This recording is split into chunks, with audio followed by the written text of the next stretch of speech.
Hi friends, நான் உங்க Rajasekar from PR works and docs. நம்ம யூடியூப் சேனல் சப்ஸ்கிரைப் பண்ணாம இருந்தா பண்ணிக்கோங்க. அப்பதான் நம்ம சேனல்ல போடக்கூடிய எல்லா வீடியோஸும் உங்களுக்கு உடனே நோட்டிஃபிகேஷனாக வரும். அத கேட்டுக்கலாம். அத பார்த்துட்டு அதில இருக்கக்கூடிய கதைகள் உங்களுக்கு பிடிக்கும். உங்க ஃப்ரெண்ட்ஸுக்கு ஷேர் பண்ணிடுங்க. அதே நேரத்தில இப்ப தான் ஃபர்ஸ்ட் டைம் நம்ம சேனலுக்கு வந்திருக்கீங்கன்னா, நீங்களும் சப்ஸ்கிரைப் பண்ணிடுங்க. ஓகேவா? கதைக்குள்ள போலாமா? இந்த வீடியோல கேட்கக்கூடிய கதை டாக்டர் மு. வரதராசனார் மூவா அவர்கள் எழுதிய வீண் கனவு அப்படிங்கிற ஒரு சரித்திர கதை நாடகம். ஓகேவா? நம்ம சேனல்ல நாடகம் இப்பதான் ஃபர்ஸ்ட் டைமா நம்ம குடுக்குறோம். அது அதுவும் வந்து பேராசிரியர் முனைவர் மு. வரதராசனுடைய நாடகத்த வந்து குடுக்குறோம் அப்படிங்கிறது வந்து மிகப்பெரிய பெருமையாக இருக்கிறது. ஏன்னா ஒரு கல்லூரி ஆசிரியரான நான், ஒரு கல்லூரி பேராசிரியருடைய நாடகத்த வந்து இந்த சேனல்ல குடுக்குறோம் அப்படிங்கிறது வந்து மிகப்பெரிய சந்தோஷத்த குடுக்குது.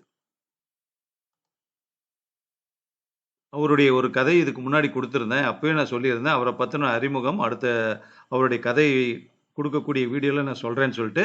அதுக்காக தான் இப்ப வந்து அவர் சம்பந்தப்பட்ட ஒரு முன்னுரை. மு. வரதராசனார். சாகித்ய அகாடமி விருது பெற்ற தமிழ் எழுத்தாளர்.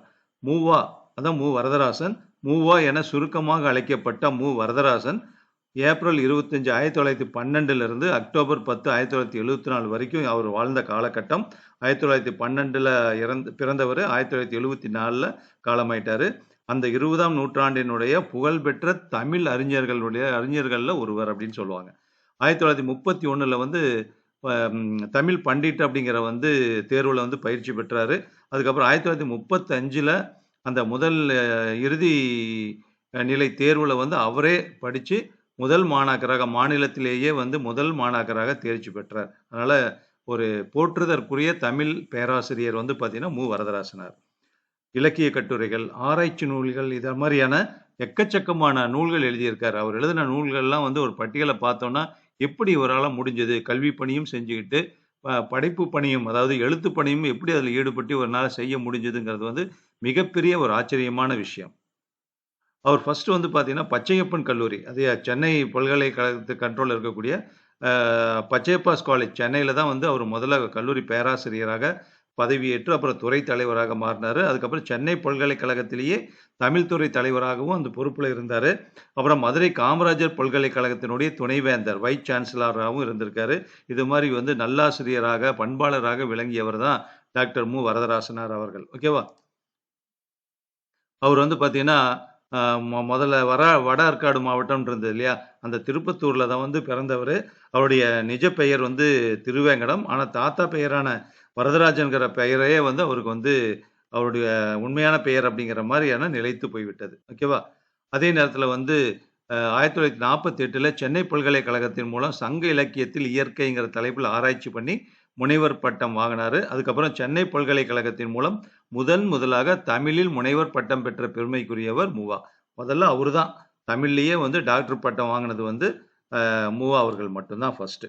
அதுக்கப்புறம் மூவா வந்து சென்னை, திருப்பதி, அண்ணாமலை பல்கலைக்கழகங்களின் செனட் உறுப்பினர் பதவியில இருந்தாரு. அப்புறம் கேரளா, மைசூர், உஸ்மானியா, பெங்களூர், ஆந்திரா, டெல்லி, மதுரை, கேம்பிரிட்ஜ் பல்கலைக்கழகங்கள்ல நல்ல கல்வி வாரிய உறுப்பினர் பதவிகள்ல இருந்திருக்காரு. அப்புறம் வந்து சாகித்ய அகாடமி, பாரதிய ஞானபீடம், தேசிய புத்தகக் குழு, இந்திய மொழிக்குழு, சென்னை பல்கலைக்கழகத்தின் ஆங்கிலம், தமிழ் அகராதி குழு, அதாவது டிக்ஷனரி இஷ்யூ பண்றாங்க இல்லையா? அதுல நாட்டுப்புற பாடல்களும், நடனங்களும் பற்றிய குழு, தமிழ்நாடு அரசு பணியாளர் தேர்வு ஆணைக்குழு, அதாவது டிஎன்பிஎஸ்சி, ஆந்திர பிரதேச அரசு பணியாளர் தேர்வாணைக்குழு, மத்திய அரசு பணியாளர் தேர்வாணைக்குழு, தமிழ்நாடு புத்தக வெளியீட்டுக் கழகம், ஆட்சி மொழிக் குழு, ஆட்சி மொழி சட்டக்குழு, தமிழ் வளர்ச்சிக் கழகம், அப்பா சொல்லவே முடியல. இது மாரியான பல அமைப்புகள்ல, பல சங்கங்கள்ல, பல குழுக்கள்ல வந்து அவரு வந்து பதவி வகிச்சிருக்காருங்கிறது வந்து மிக மிக பெருமைப்படக்கூடிய விஷயம். நாவல்கள், சிறுகதைகள், சிறுவர் இலக்கியம், நாடகங்கள், இலக்கணம், கட்டுரைகள், தமிழ் இலக்கிய நூல்கள், பயணக் கட்டுரைகள், முன்னுரைகள், மொழிபெயர்ப்புகள், மேற்கோள்கள் என 91 நூல்களுக்கு மேல தமிழுக்கு தந்திருக்கிறார். எழுத்துப் பணி வந்து பார்த்தீங்கன்னா, குழந்தை பாடல்கள், சிறுவருக்கான இலக்கியங்கள், தழுவல் மொழிபெயர்ப்புகள், மொழிபெயர்ப்பு நூல்கள், தமிழ் இலக்கணம், நெடுங்கதை, சிறுகதை, நாடகம், கடித இலக்கியம், பயண இலக்கியம், வாழ்க்கை வரலாறு, இலக்கிய ஆய்வு, திறனாய்வு, இது ஒவ்வொரு தலைப்புக்கு உள்ளேயும் போனீங்கன்னா, இன்னும் எக்கச்சக்கமான ஆங்கில நூல்கள் எழுதியிருக்காரு. திருக்குறளுக்கு வந்து தெளிவுரை எழுதியிருக்காரு. ரொம்ப ரொம்ப சிம்பிளா இருக்கும். திருக்குறளுக்கு வந்து மூவா எழுதின தெளிவுரை வந்து ரொம்ப ரொம்ப பாப்புலர். அதே மாரி அவர் நெறைய நாவல்கள், சிறுகதைகள் எழுதியிருக்காரு.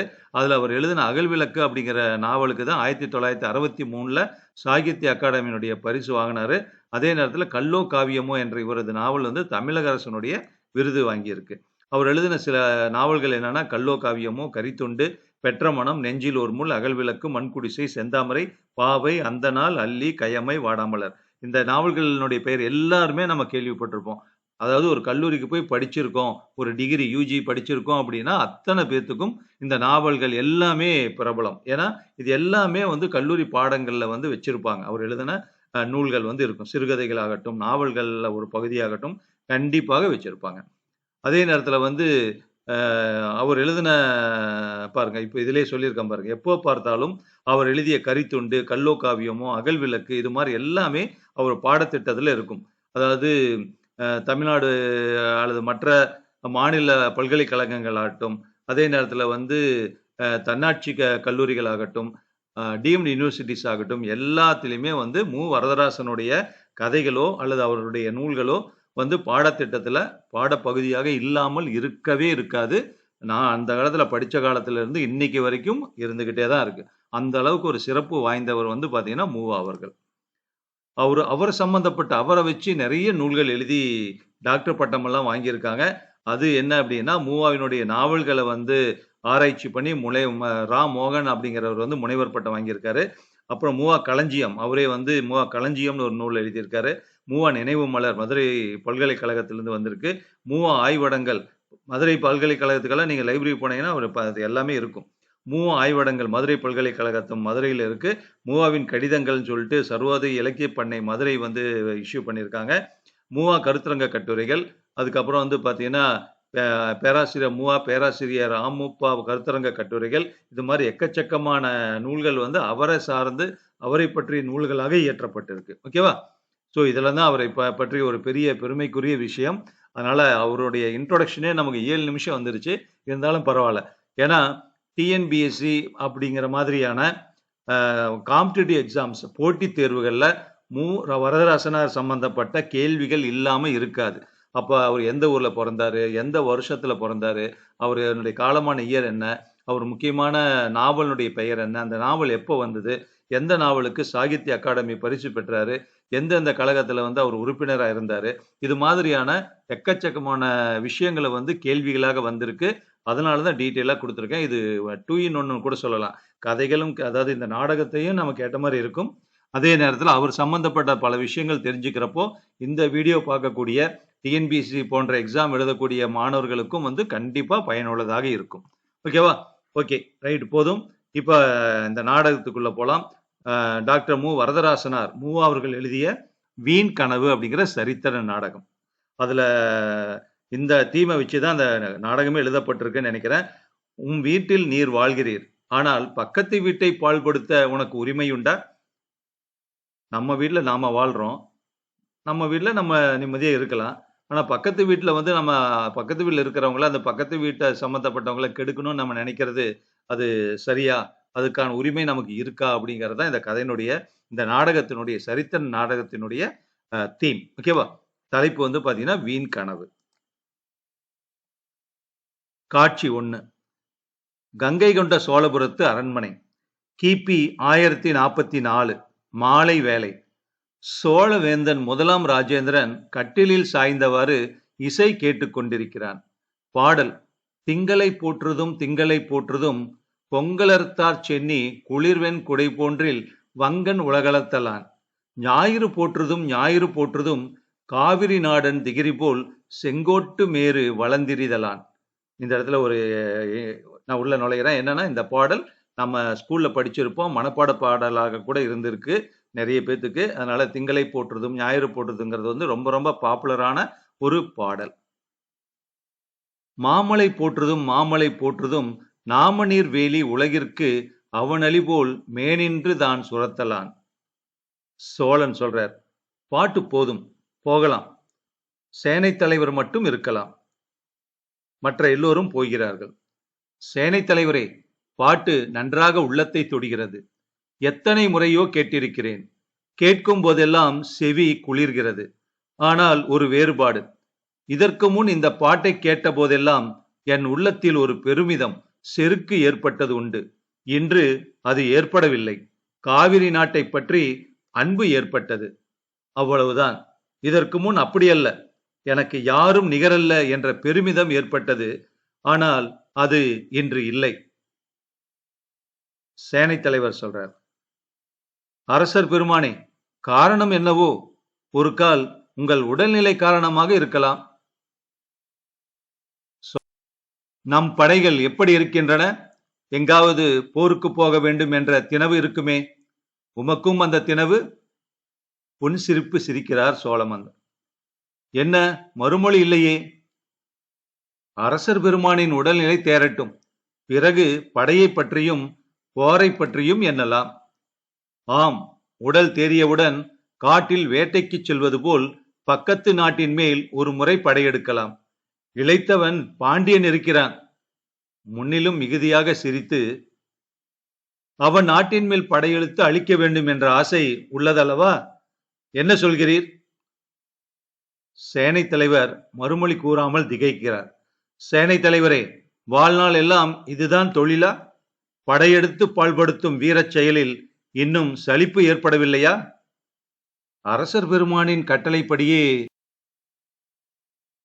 என் கட்டளையா? நான் கட்டளையிடும் காலம் கடந்து போய்விட்டது. இப்போது இந்த உதவாத உடம்போடு இறைவன் கட்டளைக்கு காத்திருக்கிறேன். ஆனாலும் நான் சொல்லக்கூடியது உண்டு. அரசே, நன்றாக கேளும். நான் இந்த நாட்டை ஆள பிறந்தவன். இந்த நாடு என் நாடு என்று பெருமைப்படலாம். எனக்கு உரிமை உண்டு. ஆனால் பிறர் நாட்டை பற்றி ஏன் குறைவாக எண்ண வேண்டும்? பாண்டியர் சேரர் ஆட்சியை பற்றி ஏன் குறைவாக எண்ண வேண்டும்? உள்ள பெருமைதானே அரசே. அரசர்க்கு அது இயல்புதானே. வழி வழியாக வந்த பெருமிதம் வழி வழியாக வந்துவிட்டது.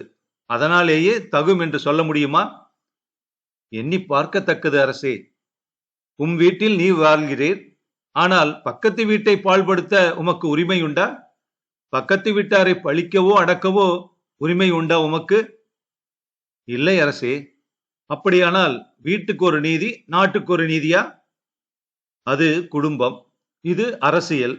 வேறு வேறு நீதியாக வழி வழியாக இருந்து வருகிறது அரசே. வழி வழியாக என்று சொல்லி குற்றங்களை கடைபிடித்து வருவது தகுமா? விளங்கவில்லை அரசே. விளங்குகிறது. மனம் இடம் தரவில்லை என்று சொல்லும்.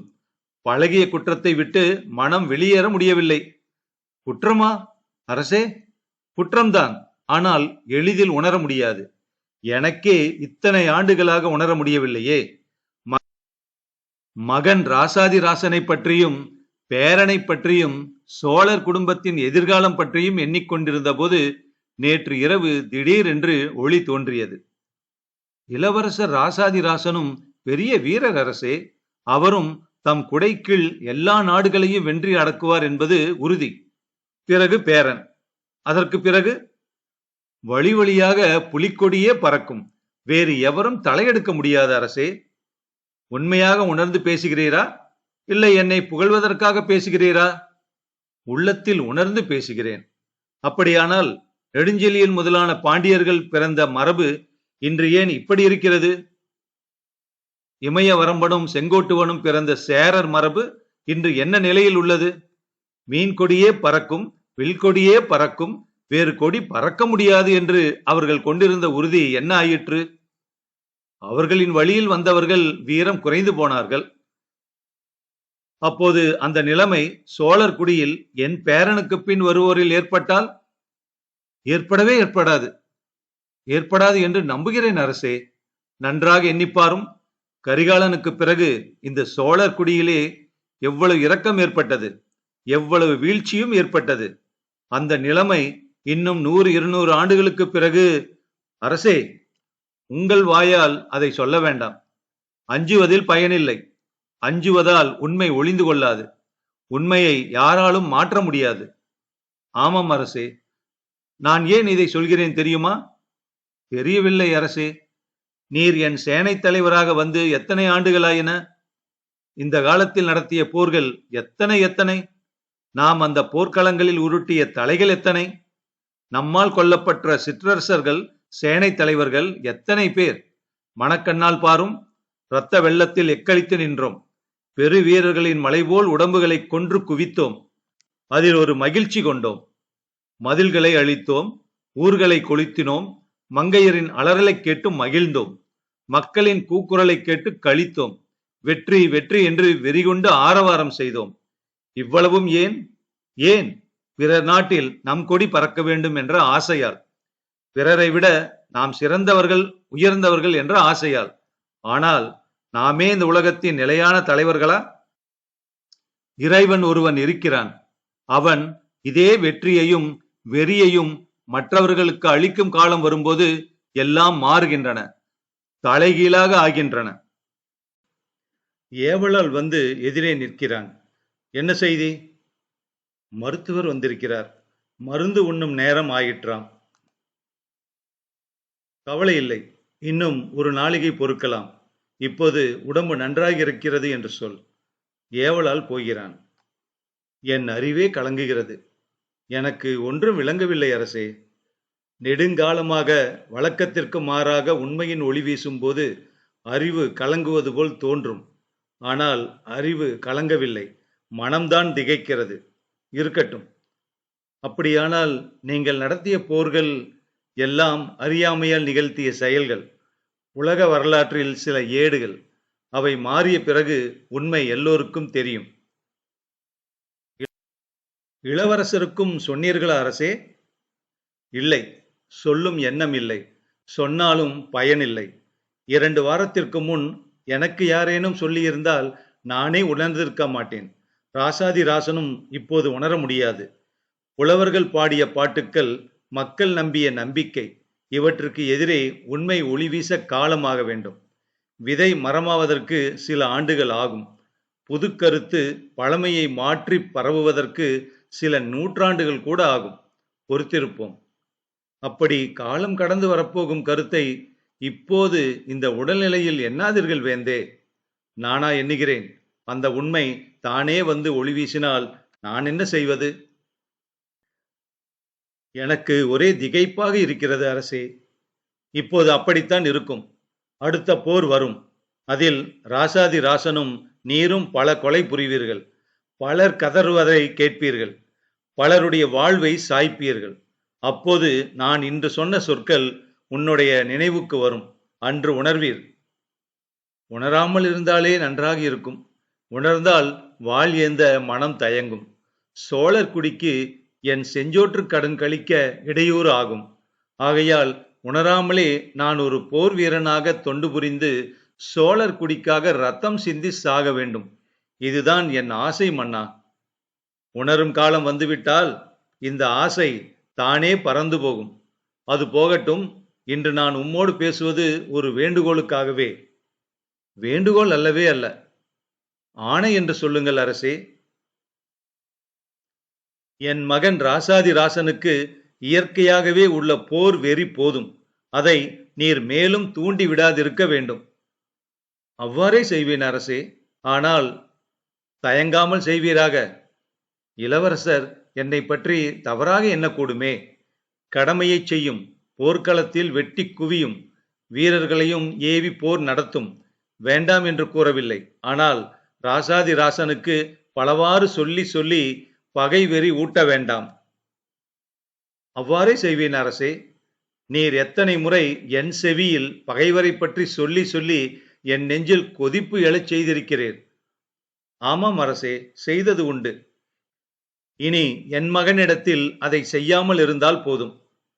நான் வேண்டுமென்றே பொய்யாக நடித்து செய்யவில்லை அரசே. உள்ளம் உணர்ந்த உணர்ச்சியையே உங்களிடத்தில் எடுத்துரைத்தேன். போனது போகட்டும். இன்னொன்று சொல்கிறேன், உணர்ந்து பாரும். பாண்டியரும் சேரரும் நம்மேல் அன்பு இல்லாதவராக உள்ளனர். நாம் நடத்திய போர்களும் அழிவுகளுமே அதற்கு காரணம். ஒரு கால் அவர்கள் சோழர் குடியோடு உறவு கொண்டு பழக வாய்ப்பு கிடைத்தால் அந்த வாய்ப்பை நெகிழவிடக்கூடாது. அந்த நட்பு வளர்வதற்கு நீர் குறுக்கே நிற்கக்கூடாது. நல்லது, உங்கள் கட்டளைப்படியே வேந்தே. இதை இளவரசருக்கு இப்போது சொல்லுதல் கூடாது. காலம் வரும்போது தானே உணரட்டும். சரி, நீர் போகலாம். எல்லாம் நெஞ்சில் இருக்கட்டும். அரசர்க்கரசே, வணக்கம். ஏவலால் வருகிறான். மருத்துவரை வரச் சொல். காட்சி 2. கங்கை கொண்ட சோழபுரத்தில் அமைச்சர் வீடு. கிபி 1044. காலை நேரம். அமைச்சரும் சேனை தலைவரும் பேசிக் கொண்டிருக்கிறார்கள். அமைச்சர் கூறுகிறார், வேந்தர் இவ்வளவு சோர்வாக எப்போதும் இருந்ததில்லை. ஆமாம், மிக மிக சோர்வாக இருக்கிறார். உடல்நிலைதான் காரணம். உடல்நிலைதான். உள்ளம் தளர்ந்தது என்று கூற முடியாது. அது எப்போதும் எஃகு உள்ளம்தான். அந்த எஃகு உள்ளத்திலும் சிறு சோறு வந்திருப்பதாகவே தெரிகிறது. அப்படியா? இருக்காது, இருக்கவே முடியாது. அரசர் பேசும் பேச்சுக்களால் நான் உணர்கிறேன். என்னிடம் பேசிய போதெல்லாம் பழைய நெஞ்சுறுதியையே உணர்ந்தேன். புலிக்கொடியை திக்கெட்டும் நாட்டும் பெருவேந்தரின் வழித்தோன்றல் அல்லவா? அந்த வகையில்தான் எனக்கு ஐயப்பாடு உள்ளது. இப்படி சொல்வது குற்றம், மன்னிக்க வேண்டும் என்னை. நமக்குள் பேசிக்கொள்ளலாம், சொல்லும், தயங்க வேண்டாம். நான் எவரிடமும் சொல்ல மாட்டேன். சொல்லும் ஐயா.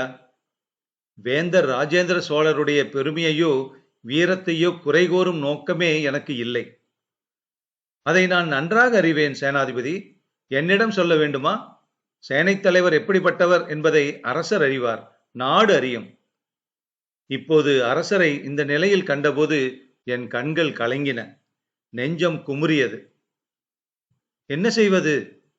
இந்த நிலையிலும் அவருடைய பார்வையிலும் பேச்சிலும் இருந்த அஞ்சாமையை என்ன என்பது? ஏதோ சோர்வு கண்டதாக சொன்னீர், இப்போது அஞ்சாமை என்கிறீர். அஞ்சாமைதான், அது வேறு. சோர்வும் இருந்தது, அது வேறு. பகைவர்களை பற்றி கவலைப்படாத அஞ்சாமை, பொருட்படுத்தாத அஞ்சாமை. ஆனால் போர் என்றால் ஆர்வம் காட்டுவது போய் எதற்காக போர் என்று கேட்கும் சோர்வு. வேந்தர் உடல்நலம் இல்லாமல் படுக்கையில் படுத்துள்ள இந்த நிலையில் போரை பற்றி நீர் பேசலாமா? என்ன செய்தீர் ஐயா? நான் பேசுவானா அமைச்சரே? நானாக சொல்லவில்லை, அவரே சொன்னார். என்ன சொன்னார்? என்னை பார்த்து புன்சிரிப்பு சிரித்து, என்ன ஐயா, நம் படைகள் எப்படி இருக்கின்றன? எங்காவது போருக்கு போக வேண்டும் என்ற தினவு ஏற்பட்டிருக்கிறதா? உமக்கும் அந்த ஆசை இருக்குமே என்றார். பார்த்தீரா? அப்படி இருக்கும்போது சோர்வு கண்டதாக சொல்கிறீரே. அந்த சிரிப்பின் பொருள் அதுதான் அமைச்சரே. எது? முன்னெல்லாம் இருந்த பைத்தியம் இப்போதும் இருக்கிறதா என்று கேட்பது போல சிரித்தார். அது நீங்களாக கருதுவது தவறு. இல்லை, சொல்கிறேன். அவர் கேட்டதற்கு விடை கூறாமல் நின்றேன். சிறிது நேரம் கழித்து அவரே மீண்டும் கேட்டார். வேந்தர் பெருமானின் உடல் தேரட்டும், பிறகு அதை பற்றி எண்ணலாம் என்று கூறினேன். அதுதான் சரி. இப்போது ஏன் அந்த பேச்சு? அப்போது அரசரே கேட்டார். உடல் தேறிய பிறகு பாண்டியன் மேல் படையெடுக்கலாம் அல்லவா என்று கேட்டார். பார்த்தீரா? பிறகு நீர் சொன்னது? அவருடைய குறிப்பை உணராமல் ஆம் என்றேன். சிரித்தார். திகைத்தேன். இன்னும் பாண்டியர் மேல் படையெடுத்து அழிக்க வேண்டும் என்ற ஆசை உள்ளது அல்லவா என்று திடுக்கிடும்படியாக கேட்டார். மறுமொழி கூறாமல் நின்றேன். சேனை தலைவரே, வாழ்நாள் எல்லாம் பிறர் மேல் படையெடுப்பதுதான் தொழிலா? பகைத்தவர் நாட்டை பாழாக்குவதுதான் கடமையா? இந்த தொழிலில் இன்னும் சலிப்பு வரவில்லையா என்றார். வேந்தரின் கட்டளைப்படி என்று கூறி அமைதியானேன். பாண்டியர் மேல் இரக்கம் தோன்றிவிட்டதா? இரக்கம் என்பது அல்ல, வீணாக ஏன் போர் செய்ய வேண்டும் என்று எண்ணுகிறார். எது வீண்? எப்படி வீண்? போர் செய்வதை வீண் என்று சொல்வதா? அரசருக்கு உரிய முதல் கடமை அதுதானே. அது எப்படி வீணாகும்? நான் சொல்லவில்லை அமைச்சரே, அரசரும் சொல்லவில்லை. அப்படிப்பட்ட கருத்து இருப்பதாக சொன்னேன். என்ன ஐயா, வளைத்து வளைத்து பேசுகிறீர்? அமைச்சரிடம் பேசும்போது முன்னும் பின்னும் நோக்கி விழிப்பாக பேச வேண்டுமே. சரி, போகட்டும். தொடர்ந்து என்ன சொன்னார்? பாண்டியரை வேண்டுமென்றே எதிர்ப்பதும் போர் செய்வதும் வேண்டாம் என்றார். அவர்களை அவர்களின் நாட்டில் வாழ விட வேண்டும் என்றார். உண்மையல்ல. ஏதோ காரணமாக அப்படி சொல்லியிருக்கிறார். உம்முடைய மனதின் ஆழத்தை காண்பதற்காக சொல்லியிருக்கிறார். மேலும் கேளும் அமைச்சரே, இளவரசருக்கு இத்தகைய வெறிகளை ஊட்டக்கூடாது என்றும் சொன்னார். மனதிலே வைத்துக் கொள்ளும். இதை நாட்டில் யாரும் அறியக்கூடாது. பகைவரான பாண்டியர் செவிக்கு இது எட்டவே கூடாது. அமைச்சர் இரு செவிகளையும் பொத்திக் கொண்டு, அந்தோ, என்னால் இதை நம்பவே முடியவில்லையே. அது மட்டுமல்ல அமைச்சரே, பாண்டியரோடு உறவு கொண்டு நட்பாக இருக்கக்கூடிய வாய்ப்பு கிடைத்தால் அதற்கு நான் எந்த வகையிலும் குறுக்கே நிற்கக்கூடாது என்று எனக்கு கட்டளையிட்டார். இப்படி வேந்தர்களுக்குள்ளும் வேளிற்குள்ளும் பகை இருந்து வந்தால் வெளிநாட்டார் இங்கே புகுந்து வேரூன்றுவதற்கு வழியாகிவிடும் என்றும் குறிப்பிட்டார். என்ன, புலிக்கொடி பறக்கும் அரண்மனைகளா இப்படி ஒரு பேச்சு நிகழ்ந்தது? தமிழ்நாட்டில் வெளிநாட்டார் புகுவதா? புகுந்து வேரூன்றுவதா? சோழர் மரபு, சோழரின் புலிக்குடி உள்ள நாட்டில் வேற்று நாட்டார் ஆட்சி புகுவதா? இப்படி ஒரு கனவு காண்பதும் நம் வீரத்துக்கு பொருந்தாதே. அரசர் பெருமான் வாயால் இந்த சொல் வந்ததா? அவருடைய மனம் அவ்வளவு மாற காரணம் என்னவோ? உடல் அவ்வளவு தளர்ந்து போனதா? மருத்துவரை கண்டு கேட்க வேண்டும். ஒரு வேண்டுகோள், இதை நீர் ஒருவரிடமும் வெளியிடக்கூடாது. நாட்டுக்கே தீமையாக முடியக்கூடியது இது. ஆகையால் இறுதியில் அரசரே இந்த கட்டளையும் கூறினார். இளவரசருக்கும் இதை சொல்லக்கூடாது என்றார்.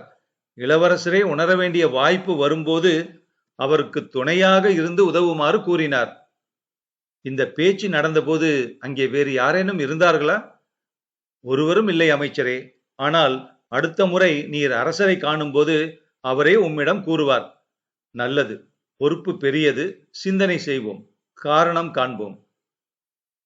விடைபெறுகிறேன் அமைச்சரே. வணக்கம். வணக்கம். வெல்க புலிக்கொடி, வெல்க வெல்க என்றெனும் புலிக்கொடி வெல்க. காட்சி 3. கங்கை கொண்ட சோழபுரத்து அரண்மனை. கிபி 1044 மாலை வேளை. சோழவேந்தன் முதலாம் ராஜேந்திரன் கட்டிலில் சாய்ந்து படுத்தவாறு கோப்பெருந்தேவியிடம் உள்ளச்சோர்வுடன் தன் உடல்நிலை பற்றி பேசுதல். கோப்பெருந்தேவி: நீங்கள் இவ்வளவு மனம் தளர்ந்து பேசியதை நான் இதற்கு முன் ஒரு நாளும் கேட்டது இல்லையே மன்னா. முகத்தில் சோர்வு, கண்களில் கலக்கம். உண்மைதான், நானே இப்போதுதான் உணர்கிறேன். எனக்கும் வயது ஆயிற்று. அரசனாக இருந்தாலும் முதுமையும் மரணமும் உண்டல்லவா? கோப்பெருந்தேவி தன் இரு செவிகளையும் பொத்திக்கொண்டு, சொல்லாதீர்கள், அந்த சொல்லை சொல்லாதீர்கள். மரணம் என்ற சொல்லுக்கா அஞ்சுகிறாய்? ஐயோ பேதையே! ஆம், நான் பேதைதான். நான் எத்தனை வீரர்களின் சாவை கண்ணால் பார்த்திருக்கிறேன். எத்தனை போர்களை நடத்தியிருக்கிறேன். என் காலத்து போர்கள் மட்டுமல்ல, என் தந்தை ராஜராஜ சோழர் காலத்து போர்களில் பெரும் பங்கு என் பங்குதானே. அப்படி போர்கள் பல நடத்திய நீங்கள் இப்போது ஏன் தளர்ந்த மனதோடு பேசுகிறீர்கள்? மரணம் வருகிறதே என்ற பயத்தால் அப்படி பேசியதாக நினைத்து விட்டாயோ? அடி பேதையே, என் மனதை நீ உணர்ந்து கொள்ளவில்லை. கோப்பெருந்தேவி தன் கண்களை துடைத்துக் கொண்டு, பிறகு ஏன் கலங்குகிறீர்கள்? என் மனதையும் கலக்கிவிட்டீர்களே. சோழ மன்னர் தனிந்த குரலில், மரணம் பற்றிய பயமே எனக்கு இல்லை, உனக்கும் இருக்கக்கூடாது. என் உடம்பு தளர்ந்து விட்டது, இறுதி படுக்கையில் படுத்துவிட்டது. ஆனால் ஆனால் என்ன? மகன் ராசாதிராசனை பற்றி கவலைப்படுகிறீர்களா? அவனை பற்றி ஏன் கவலைப்பட வேண்டும்? அவனும் என்னை போல் புலி வயிற்றில் பிறந்த புலியே, நம் கொடியின் பெருமையை காக்கும் புலி. ஆனால் கோப்பெருந்தேவி கணவரின் கன்னங்களை தடவியவாறு, என்னிடத்தில் சொல்லக்கூடாத அரசியல் சிக்கலா? மகனை வரச் சொல்லட்டுமா? வேண்டாம் வேண்டாம், உன்னிடத்திலேயே சொல்கிறேன்.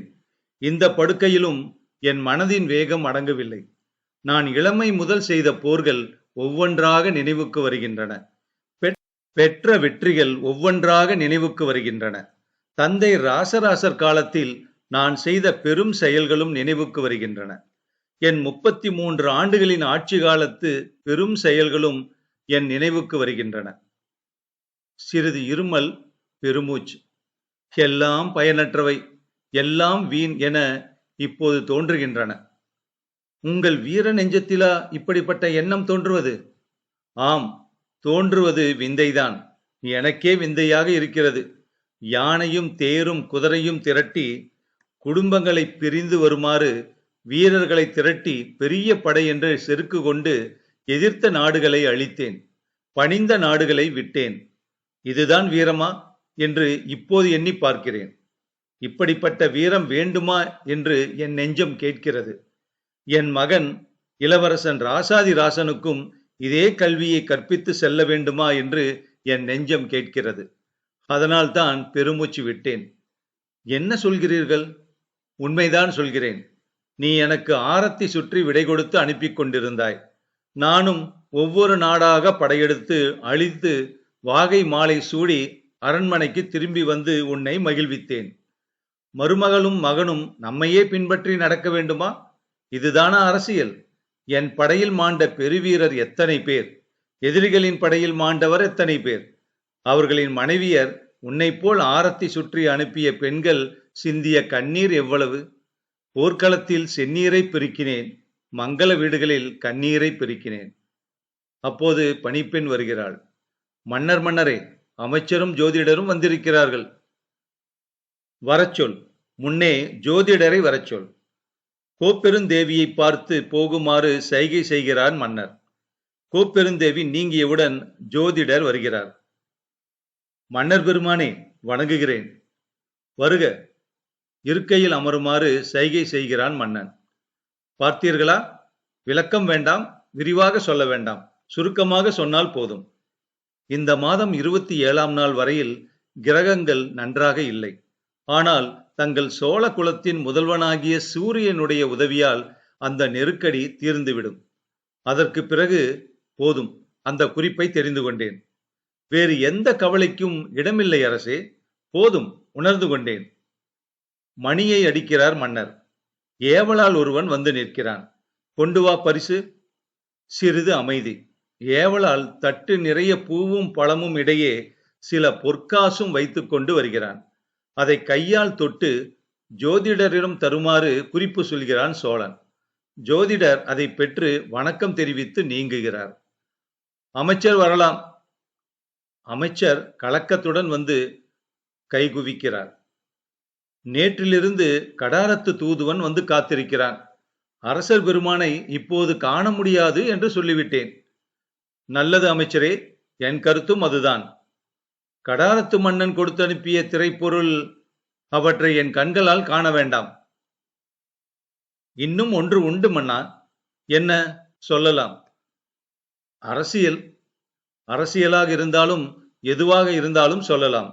எதுவும் என் மனதிற்கோ உடம்புக்கோ தீமை செய்ய முடியாது. தயங்காமல் சொல்லலாம். பாண்டியர் மறுபடியும் பூசலும் கலகமும் எதிர்ப்பும் செய்வார்கள். இயற்கைதான். தந்தை ராசராசர் தம் காலத்தில் பாண்டியரை வென்றார். மறுபடியும் என்னாட்சியில் துளிர்த்தார்கள். நானும் வென்று அடக்கினேன். இப்போது என் உடல் தளர்ச்சியை தெரிந்து கொண்டிருப்பார்கள். மகன் ராசாதி ராசனும் தன் காலத்தில் அவர்களின் எதிர்ப்பை தாங்க வேண்டி வரும். வீண் வம்பு, விட்டுவிடுங்கள். ஈழத்தை வென்ற வேந்தரா இப்படி பேசுவது? ஈழத்தை வென்றேன். என்ன வெற்றி அது? ஈழ மன்னன் மகிந்தனை நம் நாட்டுக்கே கொண்டு வந்து பணியச் செய்தேன். அடிமை போல் வாழ்ந்தான். அவன் இறந்த பின் என்ன ஆயிற்று?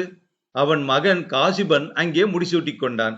சேரனும் பாண்டியனும் அவனுக்கு துணை செய்தார்கள். இனி மகன் ராசாதி ராசனும் அங்கே போர் புரிந்து வெல்ல வேண்டுமா? வீண் வேலை. அமைச்சர் கண்கலங்கி, கங்கை கொண்ட சோழரா இப்படி பேசுவது? கடாரம் வென்றவரா இப்படி பேசுவது? உலகை ஒரு குடைக்கு கீழ். போதும் போதும் அந்த பழங்கதை. புலவர்கள் திரும்ப திரும்ப பாடி மன்னர்களின் மனதை மயக்கியது போதும்.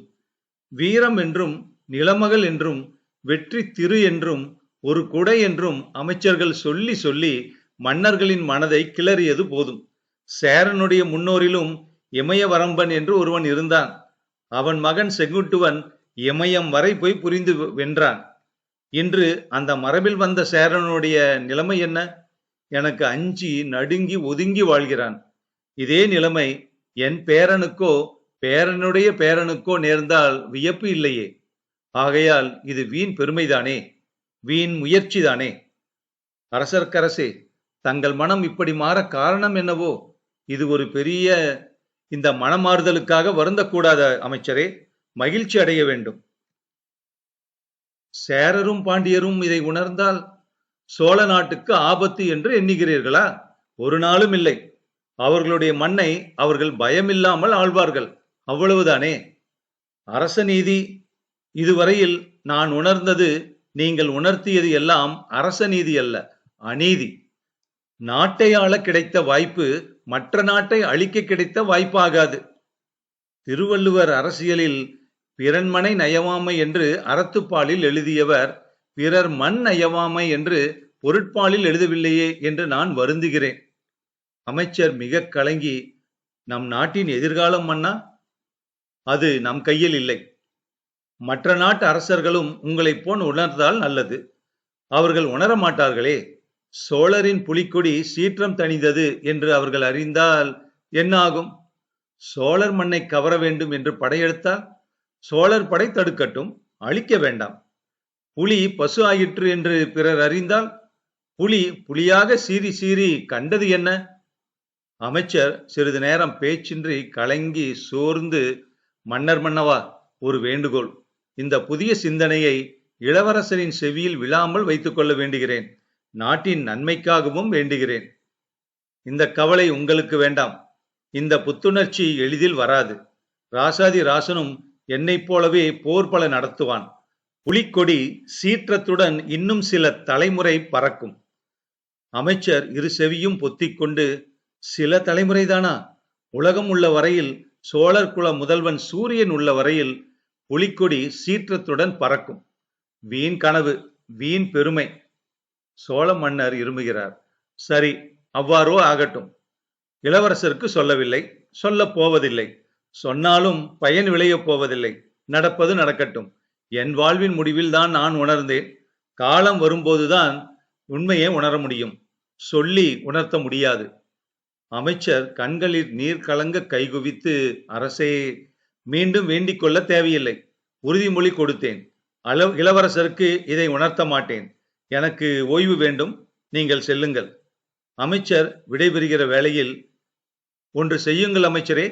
இயற்கையை பாடிய பாட்டுக்களையும் இறைவனை பாடிய பாட்டுக்களையும் கேட்டு அமைதி பெற விரும்புகிறேன். தக்க இசைப்புலவரை அனுப்புகிறேன் மன்னா. நல்லது. கை குவித்து அமைச்சருக்கு விடை தருகிறார். பிறகு தனக்குள், இமயம் முதல் ஈழம் வரையில், உலகம் உள்ள வரையில் புலிக்கொடி, சீரும் புலிக்கொடி. இப்படியே ஒவ்வொரு மன்னனும் எண்ணினால் வீண் கனவு. இருமுகிறார் சோழ மன்னர். எங்கிருந்தோ வீண இசை கேட்கிறது. மாசில் வீணையும் என்ற பாட்டு பாடப்படுகிறது. 1960 வெளியான வீண் கனவு சரித்திர நாடகம் முற்றும். நாடகம் வாசித்தது உங்கள் ராஜசேகர்.